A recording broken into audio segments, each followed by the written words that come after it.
So this video is a follow-up to the teaching that I did on covenants, marriage, sex, legal rights, and deliverance, and divorce not canceling declarations. So in that video, I explained how covenants are formed and how your words and intimacy creates legal rights. And while people are still bound even after deliverance and when the relationship ends. In this video, I'm going to show you how to apply the teaching from the last video to your life. And so before I get into the teaching, there are a few things that I need to address. There is a level of grace that God has given me for this ministry and for the mantle that's upon my life as an apostle. And I understand clearly that some of you do not understand what all of that means. However, through my teachings and this platform, you need to understand that it does not function like any other platform that's on TikTok that may possibly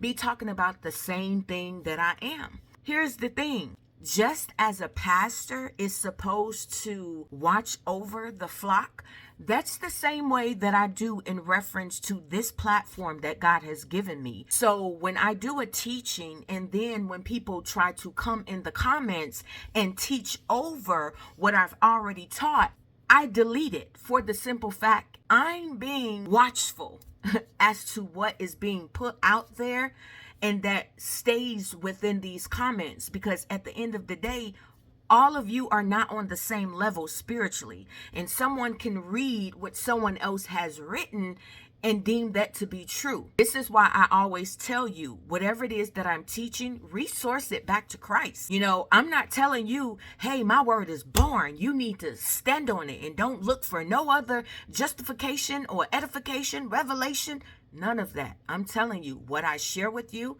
I know it's Holy Ghost inspired, but I need for you to go look it up for yourselves, because this is not about control. This is what ministry looks like when you are protecting the flock. Even for some of you that say, oh, you so harsh in your tone. Listen. This is why some of you are where you are right now, because you are interested in someone catering to your emotions and your feelings versus the demons that you're operating in. And if you are looking for that type of person, I'm not her. And this is not a show that you are seeing with me. This is who I am. This is who God has called me to be. And what some of you don't understand is that when you come into Christ, God does not strip you of everything. I was bold in the world and I'm bold in Christ. I'm even more bolder now because I have the anointing and the authority backing me up. And in my ministry and the apostolic call, the mantle that rests on my life, there are signs, wonders, and miracles that flow through me. There is a demonstration in which many of you are not used to seeing. So no, I'm not about to sugarcoat nor dummy down my message because you think that my tone is too much. I tell you this, I know a whole lot of pastors in my many years of ministries that I can send you to, and you can keep being babied, and you can show up Sunday after Sunday with these same issues that I'm helping you with right now, and you could just keep living with it. Now, for those of you who have an ear to hear and you are desiring growth in your spiritual walk, and you are wanting to be able to apply the teachings that I'm sharing with you so that you could be healed, delivered, and set free, then this platform is for you. Now, I need you to understand this as well. These things that I'm teaching, before it even hit you, it hits me first. And sometimes I'm hollering. Sometimes I'm saying, ouch. But at the end of the day, truth does not always feel good. So once you get that together, you won't be easily offended. And that's another video for itself. Because if you're a believer in Jesus Christ and you're easily offended, listen, you need to be delivered. Okay, so let's get on to the teachings. First, I want to share with you some examples. Understand, I am a teaching ministry. We have a school, Stepping Stone Christian Education. So I'm not about to just give you the information. You need to be able to get the information, understand the information. This is why the Bible says we perish for lack of knowledge. You don't just want information. Look, let me tell you this. If what I'm teaching you and you understand it, but you cannot explain it, it means that you have no revelation or true knowledge behind it. So this is why I teach, explain, and then show you how. So for those of you who are looking to learn something, sometimes you need to show up to my platform with a pen and paper, because you'll learn some stuff. And sometimes I'll drop nuggets. So maybe I need to just end this video and start all over, but I'm not. Okay, so I want to start with this first teaching because I thought that it's something that needs to be addressed. So someone asked me in the comments, what about someone who has been in a situation where they have been raped? And I responded to this person by letting them know that what I gave in the first video, it needs further teaching. So the video in which I initially put out, that's in reference to consensual sex, voluntarily, not involuntarily. So there's a whole different type of teaching and deliverance that needs to go forth.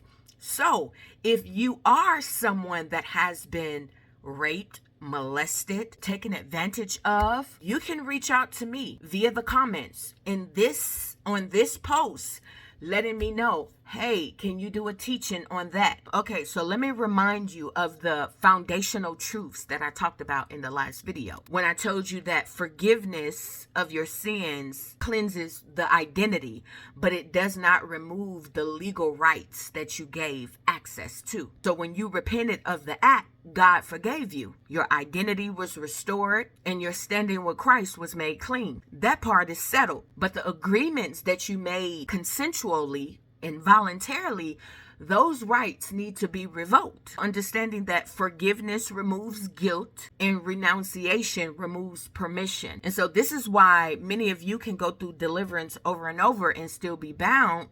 You may be feeling good for the moment and it's only temporarily, but you'll go to start feeling the way how you once felt before. There are deliverance ministries, but they teach deliverance. See, they'll cast out the spirit, but they don't cancel legal rights. They forgive sin, but don't dismantle agreements. They rebuke demons, but then leave the door open. So deliverance that ignores legality is not deliverance, maintenance. So as I stated before, issues didn't start with the demons. Issues started with your words. So when you made statements like, my body is yours, I belong to you, this is forever, we'll always be connected, my banana is yours, your guitar is mine. You get what I'm saying.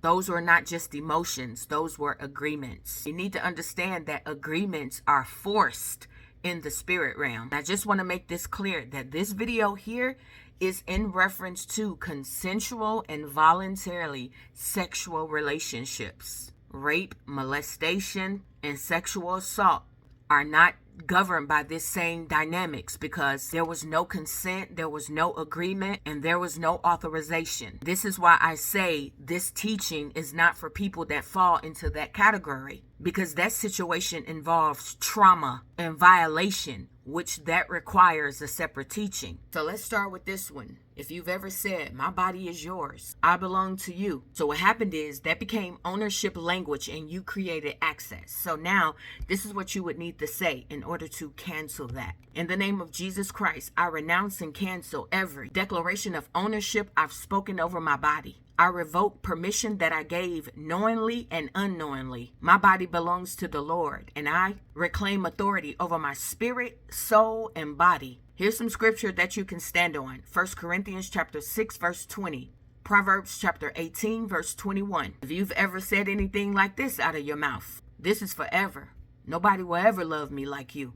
That language functioned like a covenant, and this is what you need to say to renounce it. I renounce every word that established permanence outside of God's will. I break every agreement tying to my future and my emotions to this person. My future is governed by God alone. Here's some scripture that you can stand on. Isaiah chapter 43, verse 18 through 19. Matthew chapter 19, verse 6. If you have been having sexual flashbacks in your dreams. You've been having an ongoing pull in your dreams. It can possibly be an unbroken soul tie. And this is what you would need to say. Father God, in the name of Jesus, I sever every ungodly soul tie formed through sexual intimacy and spoken agreement. I call my soul back and I release theirs. I close every gate that was open without covenant. Here's some scripture that you can stand on. 1 Corinthians chapter 6, verse 16. 2 Corinthians chapter 10, verses 4 through 5. If you're in a situation where your marriage feels blocked, where you cannot connect sexually, intimately, it can be that prior agreements that you have made are contesting where you are right now. So this is what you need to say. I renounce every prior sexual and verbal covenant competing with my present alignment. I cancel every agreement claiming rights over my body, my emotions, or intimacy. I bring my marriage under full kingdom authority. Scripture that you can stand on. Joshua chapter 9. Colossians chapter 2, verse 14. If you've ever said something like this, we'll always be connected. Here's the thing. You left an open-ended access. And this is what you need to say to close it. I withdraw every word that was established, continue access or connection. I declare separation by the authority of Jesus Christ. I close every gate that has been left open through my speech. Here's some scripture that you can stand on. Ecclesiastes chapter 3, verse 7. Matthew chapter 18, verse 18. Here's something that you need to understand when it comes to the spirit realm. You don't need the other person to stand there. You don't need to relive the relationship. You don't need to do extreme fasting. You need identification, repentance for agreement, reunification out loud, and replacement with truth. Remember that words open the door. Words close it. This is not about emotional healing. This is legal freedom for believers in Jesus Christ. And this is something that I want to touch on. If you've listened to this video and you have not dedicated your life to Christ, then don't put yourself in a situation where you'll be operating like the sons of Sceva. Again, my platform is for believers in Jesus Christ. If you are not a believer in Jesus Christ, you are still welcome to this platform. But don't try to utilize the tools that I'm sharing if you're not a believer in Jesus Christ. This type of authority and level of deliverance is for people that are in Jesus Christ. So if you have not accepted Jesus Christ as your Lord and personal Savior, that will be the first thing that you need to do. And if you are a believer in Jesus Christ, then I would highly recommend that you rededicate your life back to Christ. So even if I gave an example and it didn't necessarily apply to you, there's enough examples that I've shared that you are able to look at your own situation and see how to formulate what it is that you have experienced or gave access to in order to renounce it. And understand this. People often say that there's no specific way to pray. Don't believe the hype. That's not true. So you have to understand, and I did a video on this as well. When you are coming to the Father, there needs to be an ultimate respect. You cannot use in the name of Jesus like it's a tagline. So when you are starting off your prayers, it's with all due respect. Father God, in the mighty name of Jesus. The Bible clearly says nobody comes to the Father except through the Son. If you are starting your prayers off like Lord, blah, blah, blah, blah, blah, Father, blah, blah, blah, blah, blah, understand that it's through grace and mercy that your prayers may be heard. But if you are wanting effective prayer results, that's a nugget that I'm sharing with you. Start your prayers off with Father God in the name of Jesus. Also, you can go to my YouTube page, and in order to get to my YouTube page, you can go back to TikTok and there's a link that will take you to my YouTube page. If you are wanting to know how to accept Jesus Christ as your Lord and personal Savior, rededicate your life, all of those are on my YouTube page. You can go ahead and subscribe to the channel and you can watch those videos. Put them in your watch list. Subscribing, commenting, all of those help for the YouTube page because a lot of people need this information. If you're seeing that the teachings that I'm teaching, you know it's not being taught in your ministry.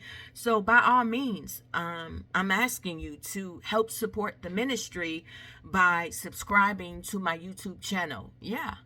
God bless you. Yep, I said it.